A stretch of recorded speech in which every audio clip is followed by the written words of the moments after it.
been hell on earth. We've been waiting for nearly 8 years. Why do you think the story still resonates after so much time? The largest, longest, most mysterious event in aviation history. Is this the biggest break we've had? It's a game changer. That puts the plane where we think the point of impact was. This is it. It's massive. That is a key that will help us unlock this mystery. We've got to give it a red-hot go. Absolutely, we would stand ready to assist as we're asked. If that doesn't say we need to search again, then I don't know what does. We've been investigating the disappearance of flight MH370 for several years now. In 2020, we brought you the groundbreaking report, The Untold Story.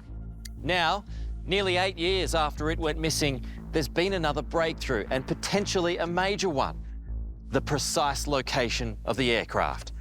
Surely now we owe it to the families for there to be one final search.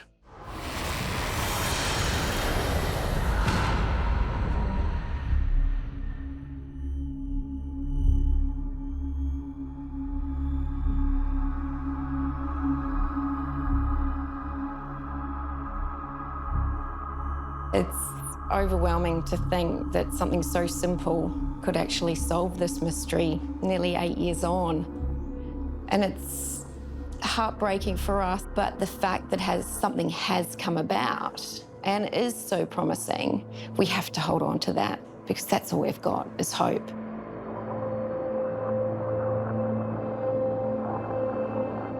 Why do you think it's so important, Mike, to find it, to go again? If for nothing else, for the next of kin, we need to put this to bed. The only reason to keep looking is to find the flight recorder. An aircraft has gone missing and we don't know why.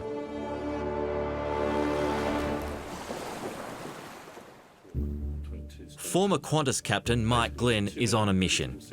He wants another search launched for the plane, and he believes he knows how to find it. WSPR Whisper, yeah. may help us discover where MH370 is. There's a good chance, yes. I think so.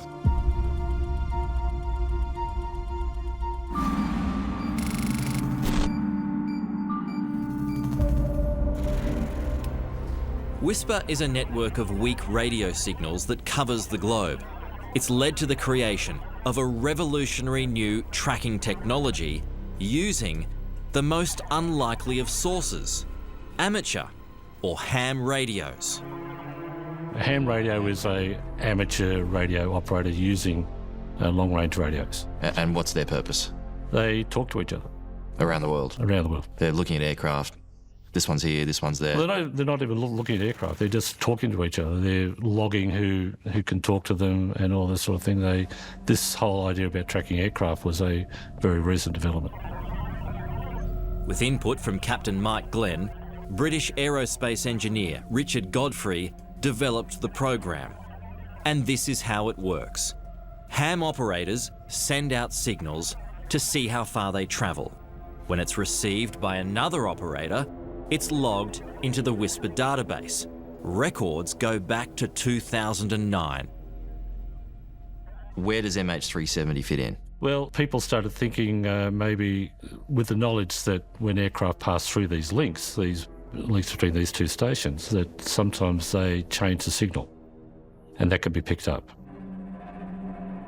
These signals act like tripwires. If an aircraft flies through them, they can then be tracked. And it's precise. The signals are sent out every 2 minutes.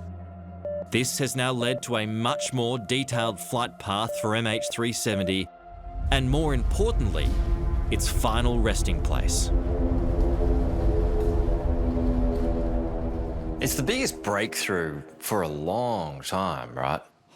It's massive. It's massive. And look, it's something we've been waiting for nearly 8 years. And, you know, there has been a hiatus with COVID, and which we understand, but it's also given, you know, these experts time to go back, sit down, run the numbers. You know, it's connect the dots at this point. It really just blew my mind. It was have we found it? This is it. This is what we need.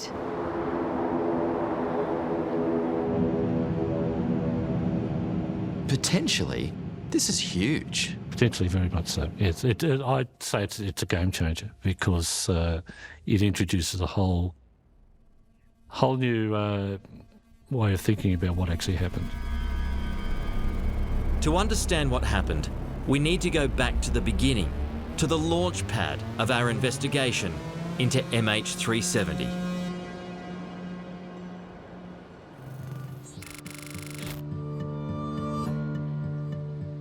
In the history of aviation, there's never been a mystery like Malaysia Airlines Flight 370. It's so significant that that flight number, MH370, is known by most people. It was a modern passenger aircraft that took off from this runway in Kuala Lumpur on the 8th of March 2014 and simply vanished from the radars with its pilots, its crew and its passengers on board. Even today, no one knows where it is, but much more is known about what happened, the alleged cover-ups, the investigative failures, and the possible motives of a pilot in command.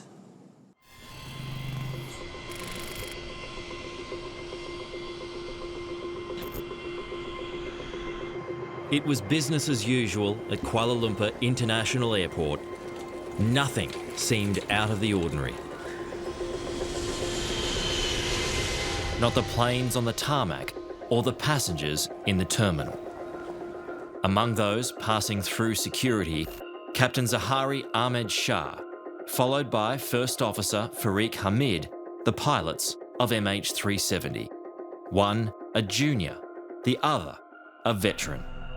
He has been flying on 777 as a captain since 1998, and he has clocked well over 16,000 flight hours, so a very senior captain. MH370 was 777. It's a pretty decent aircraft. It's a lovely aircraft. So Captain Zahari Shah, he was on a very good airline in a very good plane. Yeah, and he was a type-rated examiner too, so he's at the top of the tree. So a pretty powerful position for him to be in. And very trusted. He had a lot of sway. Yeah. 370, 32 right of takeoff. Nice. Please arrive at Malaysia 37. Thank you. At 12:42 in the morning, local time, Malaysia Airlines Flight 370 left the runway.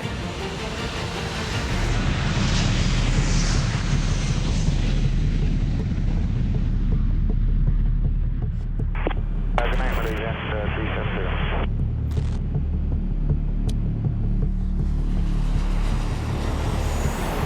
Good night, Malaysia 370 were the last words heard from anyone on that flight. And at the same time, the plane disappeared from radar screens. The aircraft was supposed to land in Beijing at 6:30 a.m. So were you still hoping that MH370 would still arrive in Beijing? Yes. 6:30 a.m. in Beijing, when the plane should have landed, delayed, flashed on the arrivals board. Panic sets in. The last point of contact was over the South China Sea, so that's where a search was launched. Heard about the disappearance about 15 hours after it happened. I was up in Bangkok at the time. Mike Glenn was flying back to Australia just after MH370 went missing. His flight took him over the South China Sea. When I got there, there is a feature of the Gulf of Thailand where there are fishing boats, the entire length of the Gulf of Thailand. And you can see them at night time. It's one of the great sights in aviation. There's just this vast number of fishing boats there, and I'm going, there's no way an aircraft could crash here without being seen. There's absolutely no chance. 239 lives feared lost, including 6 Australian. Australia's Prime Minister at the time was Tony Abbott. I rang the Malaysian Prime Minister and I offered Australian assistance. At that stage, we thought that the plane had disappeared somewhere in the South China Sea. But MH370 wasn't in the South China Sea. Primary radar records and Air Force data reveal when communication was lost, the plane turns back to Malaysia and flies for several more hours. We are reassessing the redeployment of our assets. When MH370 crosses from Malaysian to Vietnamese airspace, there's a catalogue of errors by air traffic controllers from both countries. At the same time, the plane's communications equipment was turned off.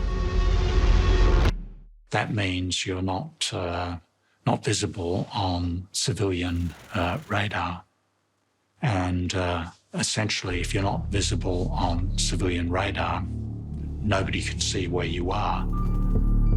Data showed once the plane flew across the Malay Peninsula, it turned around the island of Penang, headed up the Malacca Strait and across the Andaman Sea.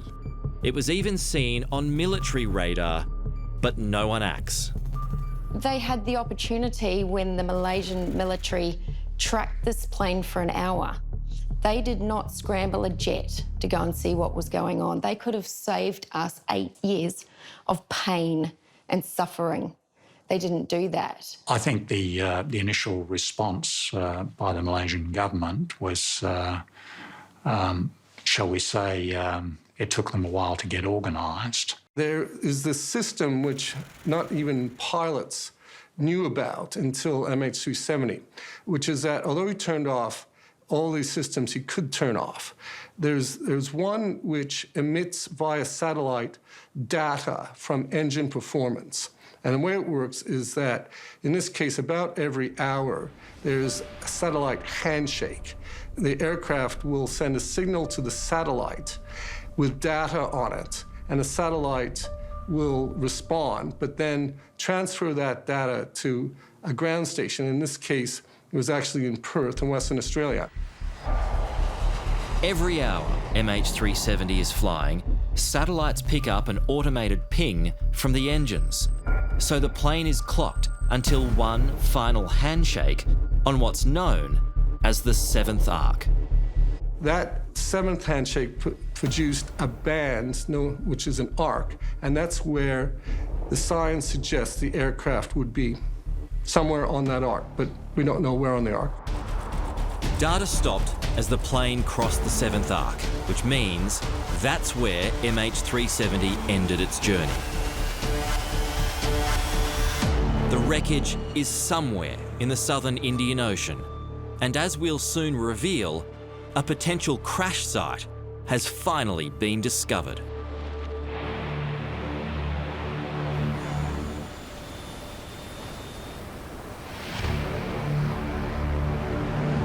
If there is anything down there, we will find it. We owe it to the families of those people to do no less.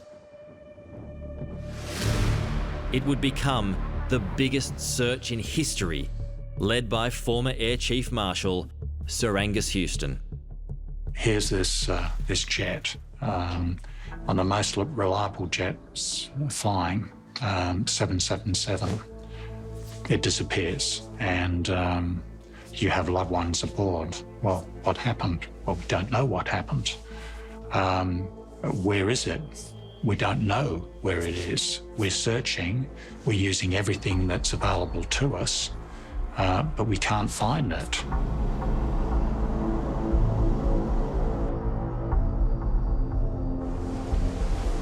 Wouldn't it be extraordinary if, after all this time, after all the money that's been spent, after the biggest search in history, that it was a bloke with a ham radio who might have found it? Oh gosh, I know, and I think about that, and it's just been hell on earth living in this, surreal world of this plane going missing.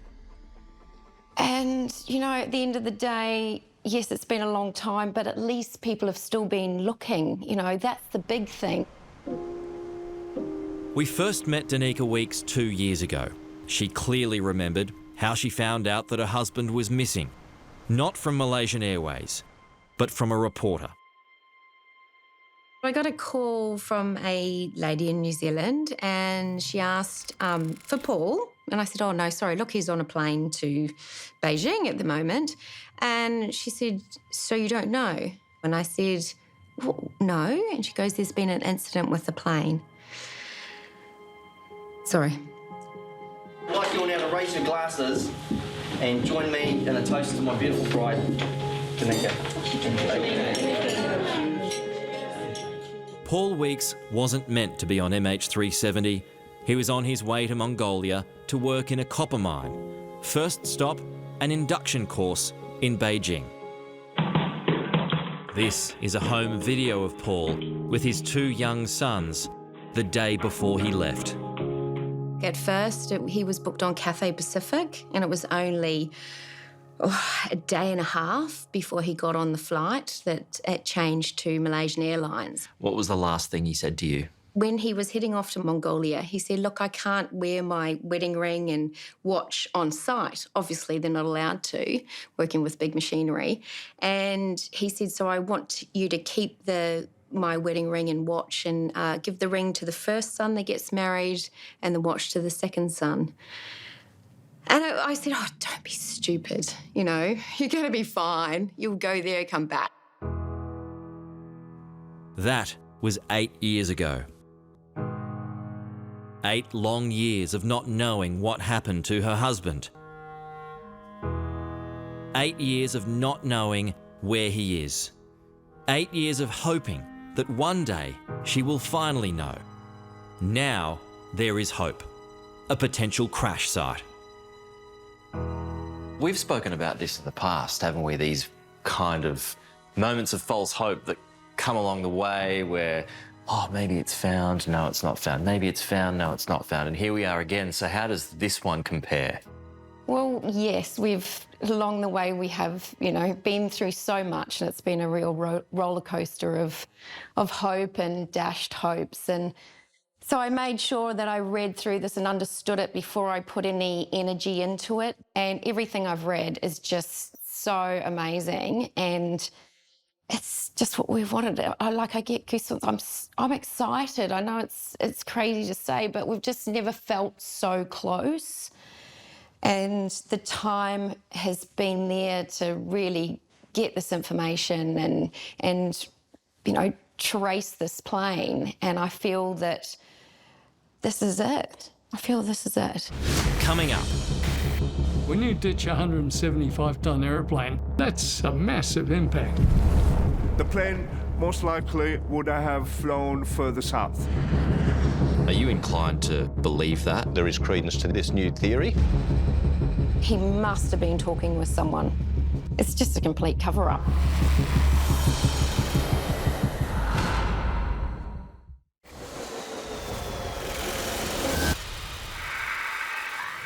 Part of what forms the whole MH370 mystery are all the wild conspiracy theories about what might have happened to it. All you need to do is look online to see some of the more colourful explanations. That it's in the Cambodian jungle, or was sucked into a black hole. Maybe even the Russians have got it. But experts, citing real-life examples, have narrowed it down to a handful of likely scenarios. All of them end up in the same place. How it got there is what divides opinion.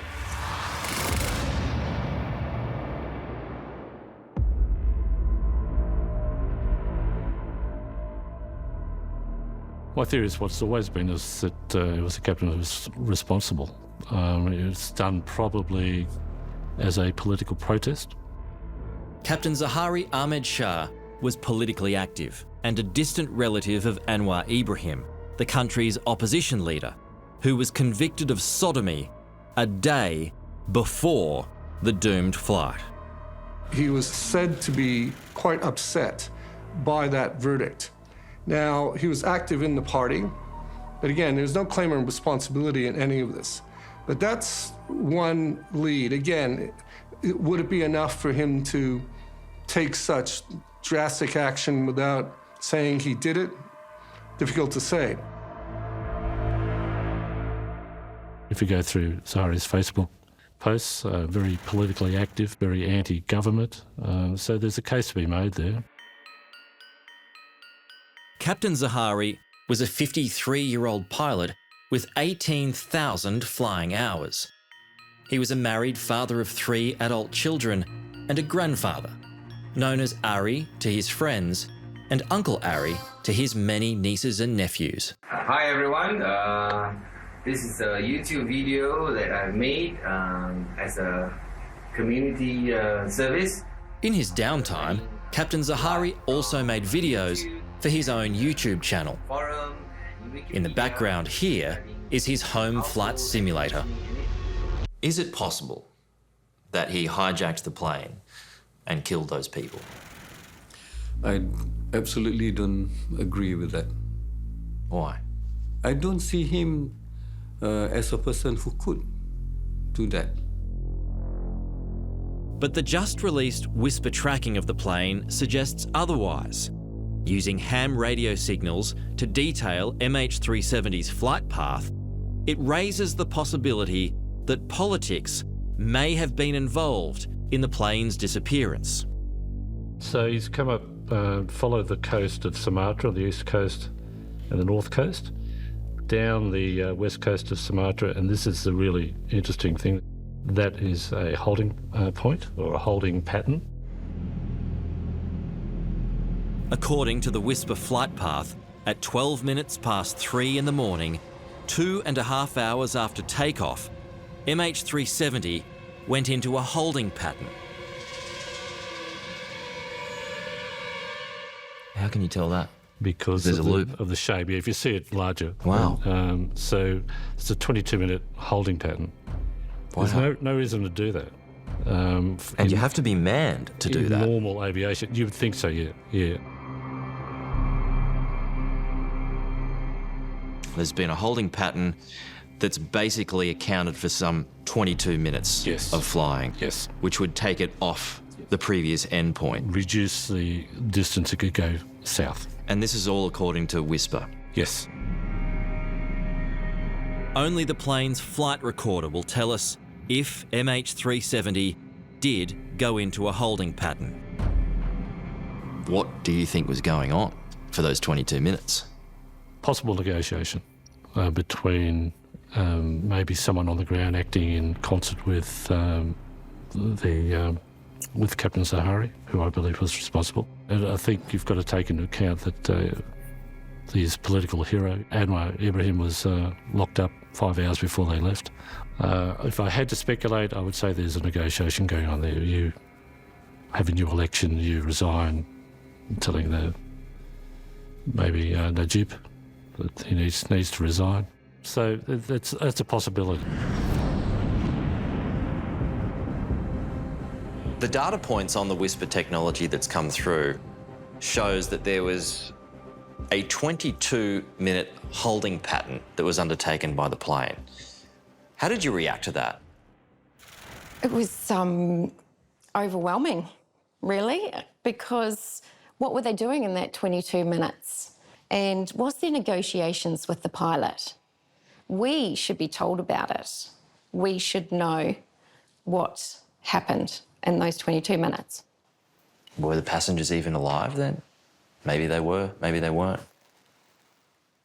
Who knows? Was there an onboard fight with the pilots and the passengers? Was it another September 11th? I don't know. But 22 minutes is a long time to be going around in circles. He must have been talking with someone. It's just a complete cover-up.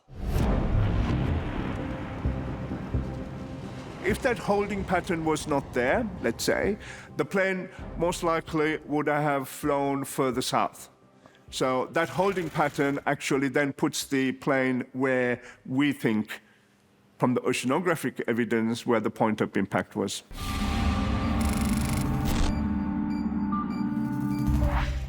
Authorities had initially identified a 120,000 square kilometre search area, but they never had an exact spot for where the plane came down. Now there's been a major development in this long-running mystery. 2 separate sources have identified the same crash site. a precise location, 33.177 degrees south, 95.300 degrees east. Are you inclined to believe that, or have you got another point in mind? I've seen no reason to disbelieve it. Whisper. Is this the biggest break we've had in a while? It's the only game in town. It really is. There's nothing else happening. I think it's been shown from the tests that we did that it can be used for this, and I think we've got to give it a red-hot go. The potential search site is actually not that big. It could be done in a few weeks. How does it affect the eventual crash site? It brings it further north, and it brings it to the area that Professor Charry of the University of Western Australia said should be looked at. That professor was on the money. Yes. From the early days. Very much so. Chari Pattiarachi is one of the world's leading oceanographers. He's also a professor at the University of Western Australia. Analysing ocean currents and drift patterns, Professor Chari has come up with a crash site that is nearly identical to the Whisper coordinates. So, Professor, after all this time, when it comes to where the wreckage of MH370 is, you might have been right all along. Well, we have been right all the way wrong. We were right to say where the debris may end up in the flaperon.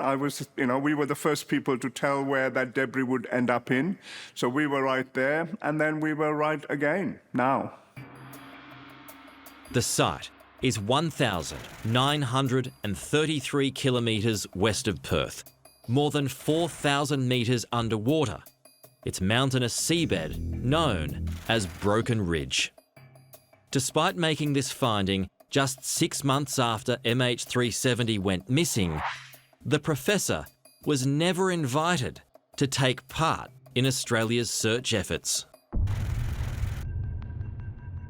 Why on earth didn't they ask you to be part of the process in the beginning, Professor? It's very hard for me to answer that. They said that they didn't know I existed, which is probably not correct. But there are lots of contractual things that goes on in, as you know, in government organisations. They appear foolish now. Oh, absolutely.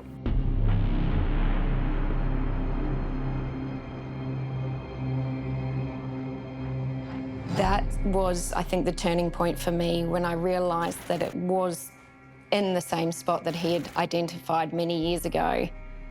And I think that's what gave it ground for me, that I think this is it. It backed it up. It's not just, pie in the sky stuff. It's, there's a lot of other theories or, positions where it could be. But this one we have two, and if that doesn't say we need to search again, then I don't know what does. Is Whisper credible? Certainly Whisper is credible. The inventor received a Nobel Prize for his work, so it is credible. Whether it's credible to track an aircraft and over these distances is yet to be determined. But it could be. Well, there will be a key there one day. Something will help us unlock it. Angus Mitchell is the new head of the Australian Transport Safety Bureau, the agency involved in Australia's original search mission. You can see the plane is certainly well within the Australian search area and to the northern end of it. MH370 had essentially become a cold case for Australian authorities. But in another major development for the doomed flight, the ATSB is now taking another look at it, based on the Whisper report. One of the things we have done, and it really is in the emergence of this new theory, was to, because it puts the aircraft in an area that we have already searched. So I guess me coming in with a due diligence and a new set of eyes, we are undertaking a review of the data that we hold there. 8 years ago, there was no suggestion of Zahari putting MH370 into a holding pattern, but as we discovered in 2020, there were high-level discussions about the captain going on between Canberra and Kuala Lumpur, just days after the plane vanished. My understanding, my very clear understanding from the very top levels of the Malaysian government is that from very, very early on here, they thought it was murder-suicide by the pilot. They said that to you? I'm not going to say who said what to whom, but let me reiterate, I want to be absolutely crystal clear. It was understood at the highest levels that this was almost certainly murder-suicide by the pilot, mass murder-suicide by the pilot. How long after the plane disappeared did that information become clear to you? Within a matter of a week or so. Despite this revelation, the Malaysians refused to name or blame Zahari. I wish to be very clear. We are still investigating all possibilities as to what caused MH370 to deviate from its original flight path. In 2018, Malaysia released its final report. The team is unable to determine the real cause for the disappearance of the MH370. Again, no mention of Zahari, despite Tony Abbott being told it was murder-suicide. What was the reasoning that the Malaysians gave you? Well, it was crystal clear to me that they had a very clear understanding that this almost certainly was what had happened. If that's true, then that would have to point to some kind of cover-up. Look, that's not my assumption at all. And I've read all these stories that the Malaysians allegedly didn't want the murder-suicide theory pursued because they were embarrassed about one of their pilots doing this. I have no reason to accept that. I also met with the Malaysian Prime Minister's wife a month after this happened in Perth, and she alluded to the fact that she believed that the pilot had taken the plane. Now, I got threats on Facebook about how dare you say that, that didn't happen, you know, you're putting words in her mouth. And then for our Prime Minister to come in and say he knew, I was fuming, absolutely fuming. Because what were we waiting for? What were we hanging our hearts out on every day? Every day we'd wake up saying, is today the day they're going to find them? And here's the Prime Minister sitting there knowing, and the Malaysian government knowing, that it was a murder-suicide by the pilot. So what was it all for? Do you still have that feeling when you wake up in the morning? Is today the day they find them? No, not so much now, because we're not searching. But it's more of, are they going to find a spot to search again that's going to be enough to push the Malaysian government to search again?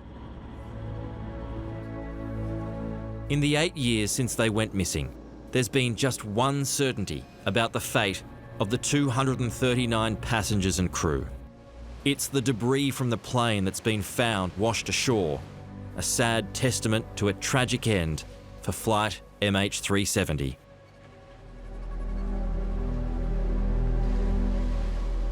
When you ditch a 175-ton airplane into a 4-metre swell at 250 kilometres an hour, it's going to break up. It's probably going to break a wing off. It's certainly going to break open the fuselage. I mean, that's a massive impact. Following the stricken flight, it was Professor Chari who successfully mapped out the locations for much of the debris that's been so far recovered. Well, how many pieces of the wreckage have now been found, Professor, because of your help?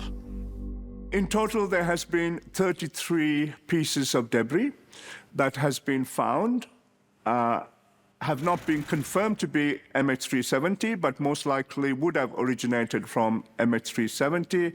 And 23 of them we have accurately predicted. So basically, your information is good. Yeah, we have confidence in that, obviously. Was it a mistake not to have Chari Pattiarachi on the team from the get-go? I think you're asking questions of me that occurred 5 years before I joined the agency. I do know at the time there were experts from Boeing, from Inmarsat, from the DST, from the CSIRO, from Geoscience. This was not a case of a couple of people sitting making assumptions. Could you use them now? Well, I guess we need to wait and see whether or not there is credence to this new theory. And then it will be something for the Malaysian government to consider if we reach to that point, and there is a request to Australia. So there's a long road ahead of us before we even consider something like that. If the wreckage is found, what is it going to be amongst? Well, we are talking at water depths about 4,000 to 5,000 meters, so 4 or 5 kilometers down.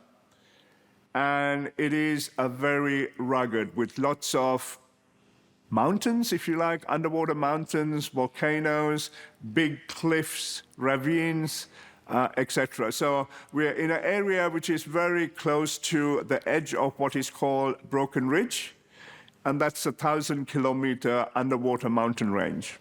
Very, very rugged.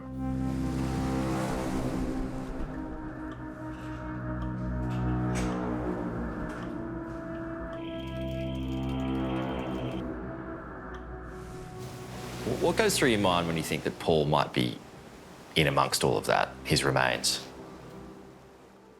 Look, over the years, I really hope to be able to bring him home and have something, to bring home for us. I'm just happy now after 8 years to know where he is. That would bring me some peace, because there is no peace. So just to know that he is in this spot, whether we recover the plane or not, we just need to know. Finding something and knowing where they are will give us a step towards that peace. Coming up. It was a considerable search zone. It's the largest in history. And what that's proved is where the aircraft is not. We know the truth. They knew what they were telling the press very early on was incorrect. In your heart of hearts, do you think it will be found? I do think it will be found.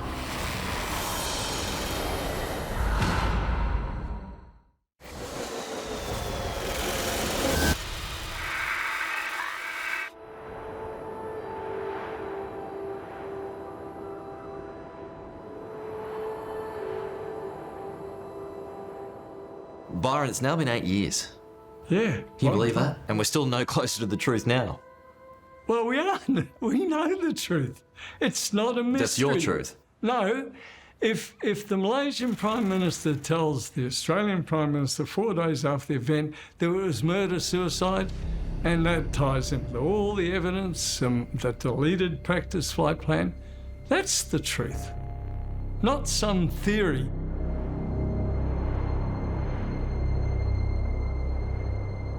We rule out a ghost flight. Didn't happen. Didn't happen. No. In 2014, the then Transport Minister and the Australian Transport Safety Bureau based their search on what's known as a ghost flight or death dive. That assumes that the pilot is dead, and that's why the plane crashed. Left engine shut down. 2 years ago, in a 777 simulator, a plane he used to fly, the former Emirates captain put us into a death dive. 570 knots. That's about 1,000 kilometres an hour. This is going to hurt. The plane's design meant it would corkscrew, increasing speed until it plunged into the ocean. So you can see the sea coming up. Oh, I hate the visuals. That's it. So that's a big crash.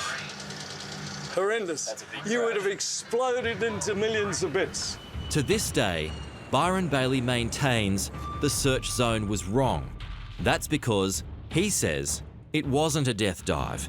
Instead, he believes Captain Zahari was alive and glided the plane as far as possible south.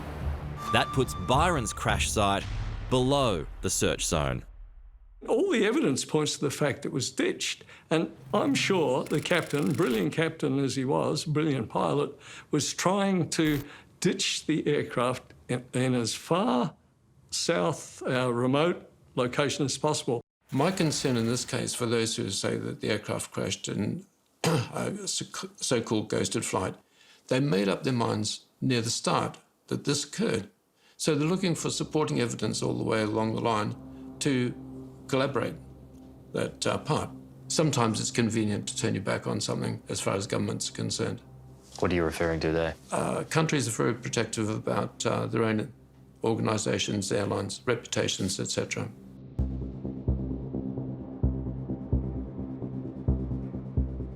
Why would Malaysia not want it found? For lots of reasons. Their initial response was botched. Big time. Big time. They knew what they were telling the press very early on was incorrect. Even Tony Abbott told us that his conversations with the Malaysian leader, he knew it was murder-suicide from the beginning. Yeah, and that's very embarrassing, particularly if it's done for a political reason. The fact that there may well be a mass murder event by a Muslim pilot. Yep. That comes into thinking, perhaps. Perhaps, yeah, that's very embarrassing too.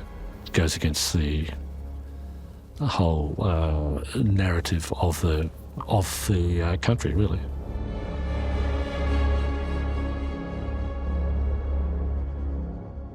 Has your theory changed at all over the years? No.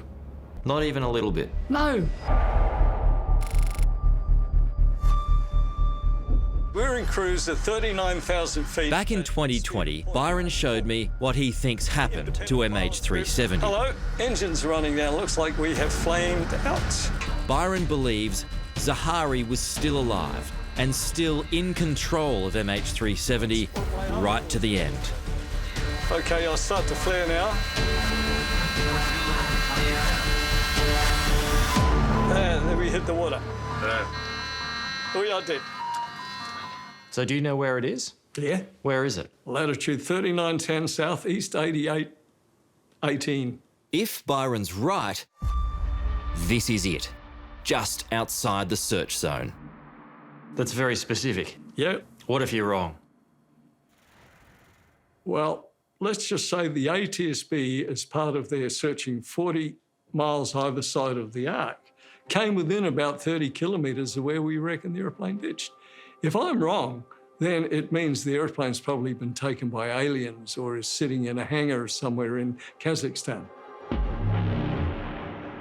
Byron Bailey's crash site is 920 kilometres southwest of the Whisper crash site. That's about an hour's flying time in a 777 jet. Byron Bailey, he has been a critic of the ATSB for a long time now. His view is that the crash site was always in the southern part of the search zone, just outside it, as a matter of fact. Is he wrong? As I said, there are a number of theories here. All of them do have elements of truth, and all of them do have elements of evidence attached to them. Until we find the plane, until we can decode, in the event that we can find it and decode what's on board there, those are questions that are going to remain unanswered. Part of the problem is that people say, well, it's north. Well, no, it's east. No, it's south. Which one do you choose? Well, that's right, and that's why when they undertook this search, it was looking at the totality of information, and it was using the best expertise around the globe that they had at the time, with the technology they had at the time, to make the best assessment of where the plane most likely went in, and then that search zone expanded, and it was a considerable search zone. It's the largest in history.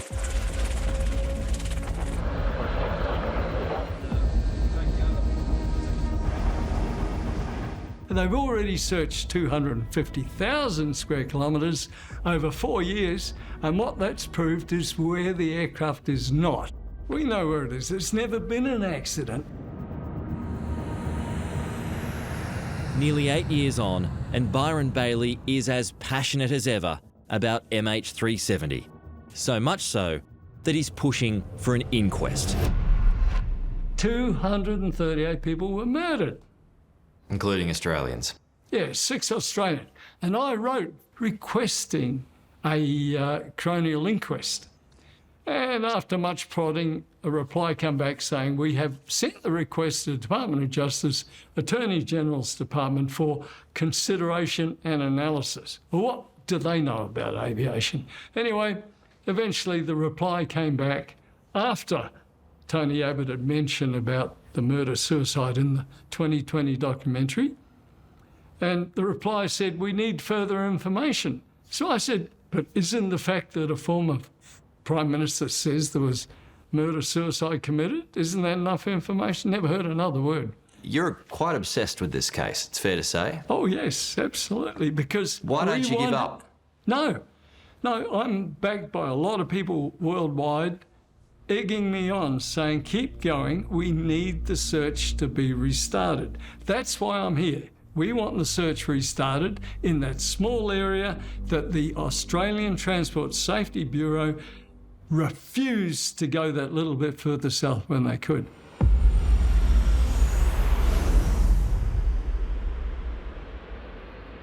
Okay, so just track the rest of the journey after the 22-minute holding pattern. The Whisper flight path also reveals another possibility about the intentions of Zahari. It shows that at one stage, MH370 was headed towards Geraldton in Western Australia. This may fit in with other narratives, that maybe the aircraft they were thinking of going to Australia, land there and request maybe political asylum. So this point here is where the aircraft is tracking direct to a point that was found on Captain Zahari's simulator. 7 days after it went missing, Malaysian police found on Captain Zahari's flight simulator practice runs to the southern Indian Ocean. This just 1 month before the doomed flight. The discovery wasn't made public until it was leaked 18 months later. Now, the significance of that is that there's nowhere to land anywhere near where that track took it at the end. There are no islands, there's nothing. And so by processing that flight on his flight simulator, he was practicing what could only be a suicide murder flight. And in a sad postscript to the MH370 mystery, in 2020, Ian Higgins also went missing. The author and journalist with the Australian newspaper hasn't been seen since. It's believed there are no suspicious circumstances.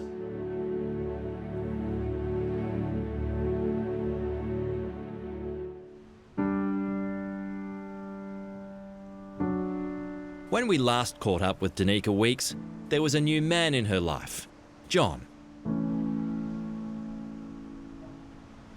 So, John, bits happened since we last spoke. Got married, how's it all going?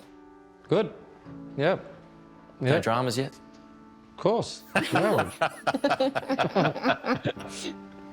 Always dramas, but we've always come back together. That's good. Yeah. As Danica told us back then, and as she'll tell you now, John is her rock. You've watched the journey and continue to watch the journey, the mental journey, I mean. Does it get easier at all? No. Still there? Yeah. It's still there? Of course it is, yeah. It's not just Danica's journey, it's the boys too. That's the big thing for me is we've got 2 young boys that are becoming men that haven't realised yet exactly the weight of what is coming towards them.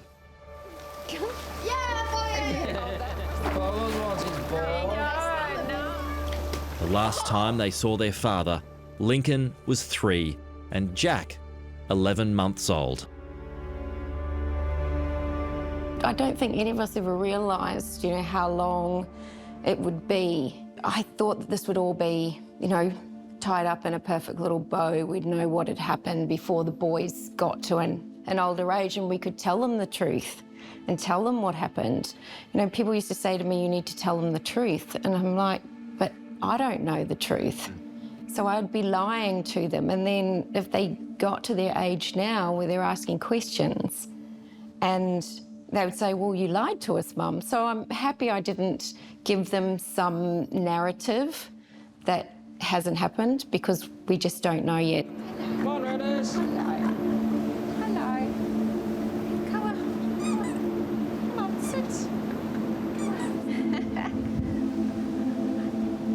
It's a massive thing for those two boys that are going to be coming into their own very soon, when they're old enough to understand and realise what has happened, what their anger's going to be, there's going to be so many emotions for them in the future that's going to be very difficult for Dan and I to deal with.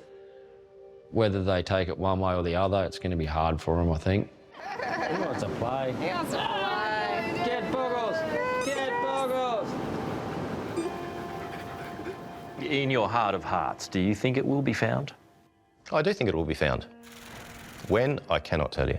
And where? And where. You're exactly right. If we knew where, then we would have already been found. The ATSB boss is reminded of MH370 every day. At work are 2 empty boxes. He's hoping to one day fill them with the keys that will unlock the mystery of what happened to a plane that just vanished. They were built to house the flight data recorder and the cockpit voice recorder when an MH370 is found. So they've been sitting in my office, and it is a reminder that it remains unsolved. One day it would be great for them to be full. At the end of the day, everyone, from the families to the investigators that were part of this team, to the worldwide aviation community, to those who travel on planes, want the answers to MH370. And equally, so do I.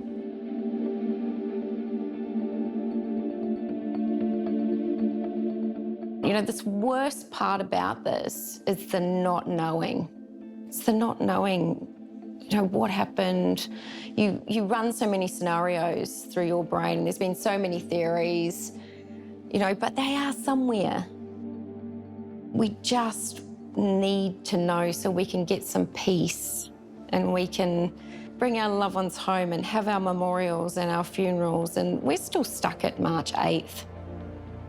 And it's just really horrible. It's a horrible place to be. It's like hell on earth.